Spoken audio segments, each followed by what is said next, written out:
hurry up with this. A wicked person is going to always want more and stir up strife.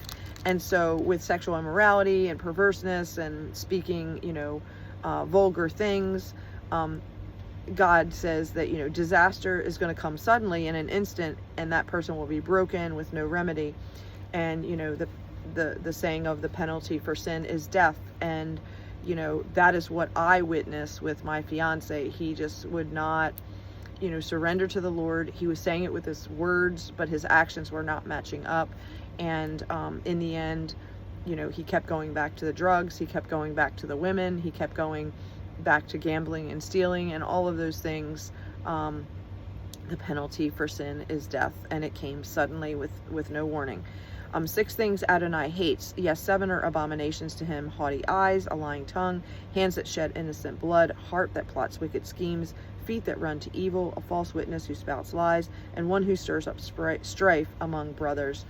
I think that most of us, in an ideal, Pollyanna world, we would love that just people would be kind to us, people would be generous to us, people would, have integrity with us, that people would be a friend to us, that people would speak, empowerment and positivity into us.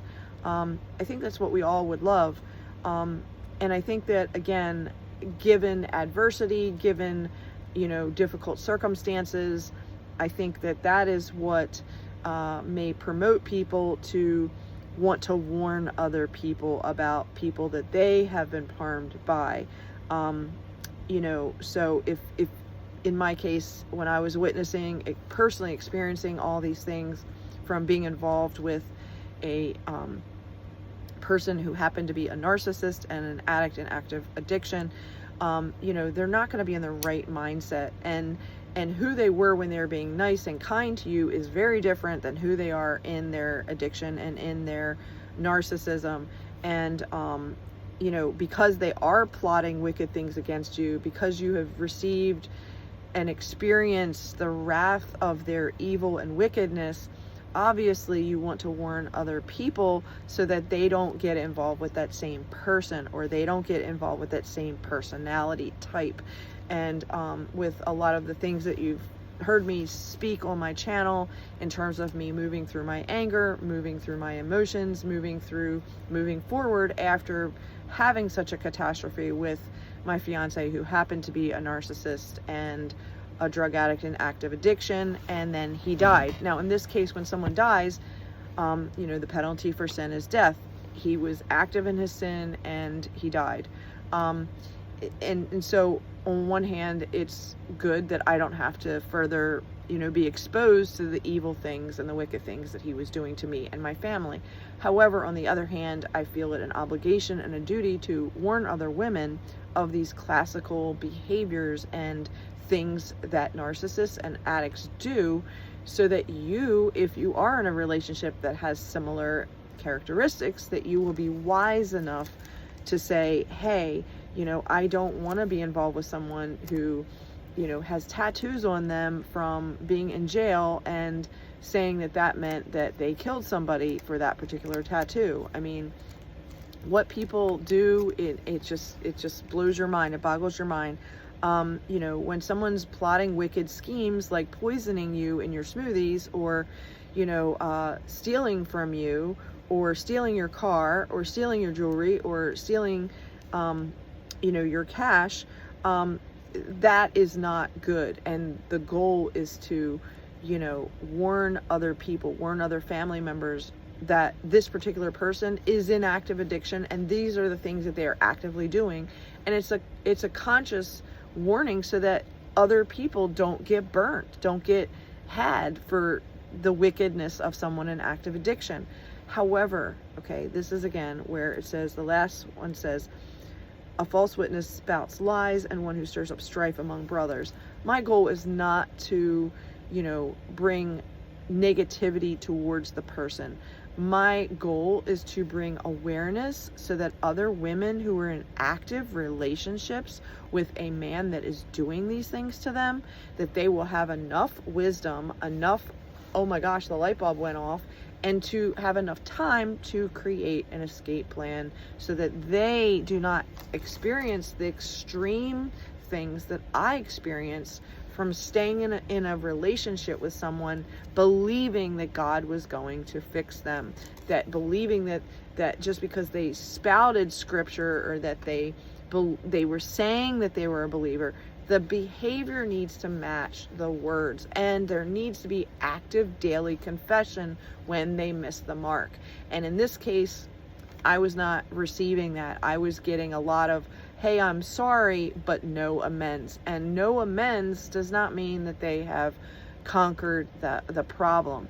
Now, again, this can be a gradual, one day at a time progression, but there needs to be daily confession and honesty so that people can trust you moving forward.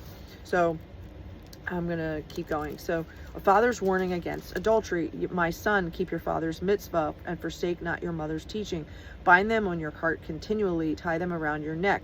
When you walk, they will guide you. When you lie down, they will watch over you. And when you wake up, they will speak to you. For the mitzvah is a lamp, a Torah a light, and corrective discipline the way of life, keeping you from the immoral woman, from the wayward's wife, and smooth tongue.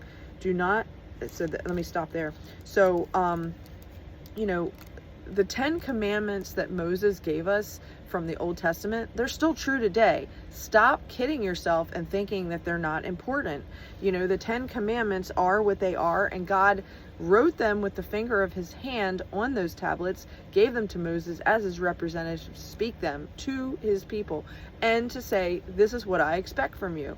And he separated them. He said, if you are going to follow with me, come this way with Moses. And if you're not going to follow with me, the earth opened up and wiped out that particular portion of people that were part of the Israelites. So the point is, God's 10 commandments are the real deal. And I'm not saying that any of us are perfect. We're not. But we look to Jesus's perfection, God's Son, who perfectly followed the 10 commandments. And we take his blood from the cross, his death, burial, and resurrection, and we take his perfection and we live in Christ. We accept Jesus as our Lord and Savior in our heart.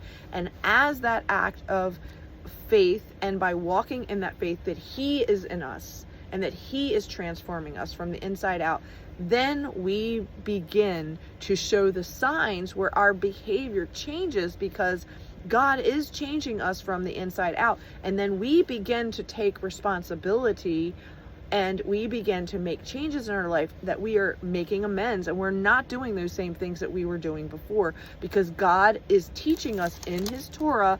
We're reading it, we're understanding it, and we are applying it. There needs to be action on our part. So that needs to be integrity with those 10 commandments. Do not lust in your heart after her beauty, or let her captivate you with her eyelids. For on account of a prostitute, one is reduced to a loaf of bread. A man's wife preys on your precious life. Can a man scoop fire into his lap without burning his clothes? Or can a man walk upon hot coals without scorching his feet? So is he who goes to another man's wife. No one who touches her will go unpunished. Men do not despise a thief if he steals to satisfy himself when he is starving. Yet if he is caught, he must repay sevenfold, giving up all the wealth of his house. So let's stop there. So this is about lust and beauty. And again, as women, there are times in our life, and maybe that's when we're in our, younger, more immature period of our life, where, with culture and with society, we feel this need to show it all, to show, our cleavage, to show all of our legs, to show our butt, to show, you get the point. And the culture has really made it so that it's permissible and this is normal and everything else.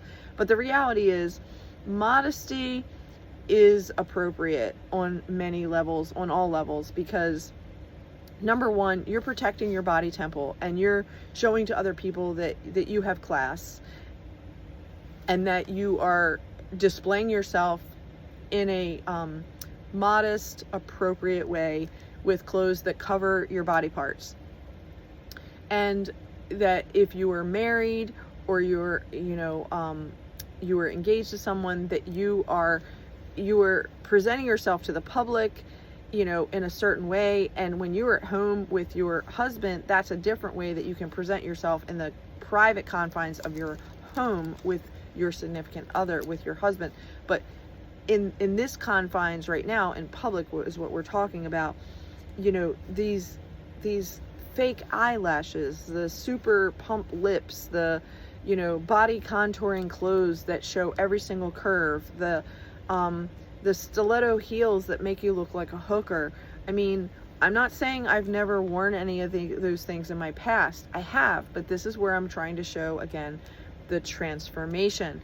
That what I used to wear before, I'm not wearing any of those types of clothes any longer. That means there has been a change. There has been a transformation. God has worked on me with his word. These things have integrated within my being, and I went through my closet and I gave away those things, or I, you know, threw them in the trash, you know, whatever. And now my wardrobe is more conservative, it's more classic, and it is more simple. And I'm not wearing stiletto heels. I'm not wearing body contouring outfits with cleavage popping out. You know, this is not an appropriate outfit for a godly woman to wear. And it can put, when you're wearing those types of very seductress type clothing as a woman, you are really, you are challenging the men, that they may have this temptation to cheat on their wife, and that's because of the way that you're presenting yourself. So it really isn't, you know, you're both going to go punished, because if you're dressing like that, you're enticing men.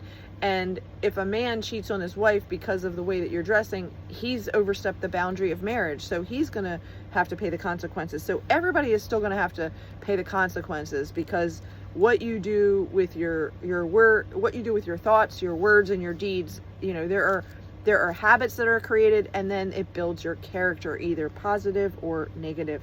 And the point here is that if you are stealing, you are going to have to repay sevenfold and giving up the wealth of your house. So don't be a thief. He who commits adultery with a woman lacks sense. Whoever does so destroys himself. He will find disease and disgrace.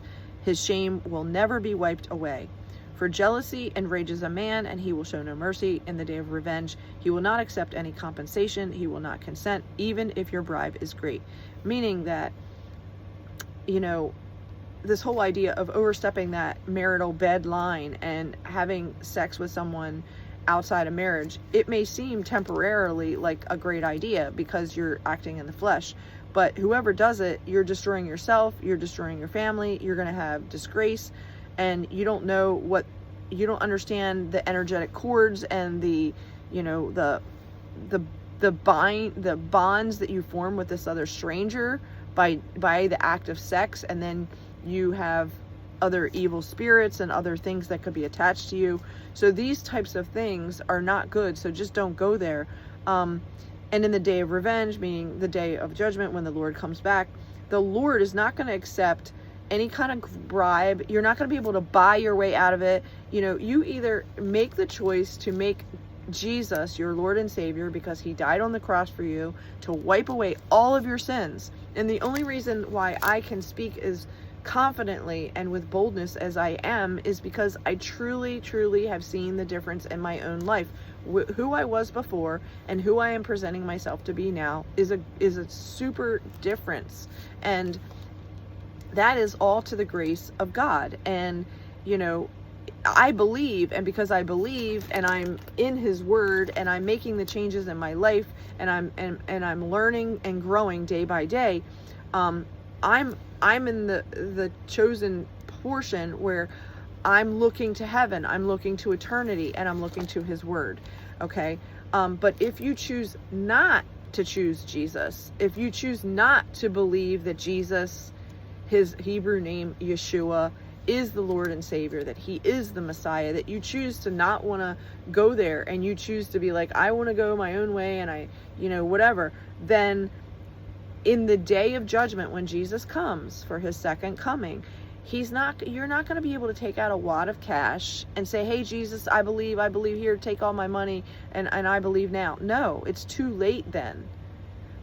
You're not going to be able to you know, like the Titanic is sinking, and people that were wealthy were trying to buy their way to get into a boat, and no money is going to be able to buy a rescue boat at that point. Like, people are going to die, and, you know, people are going to die in judgment.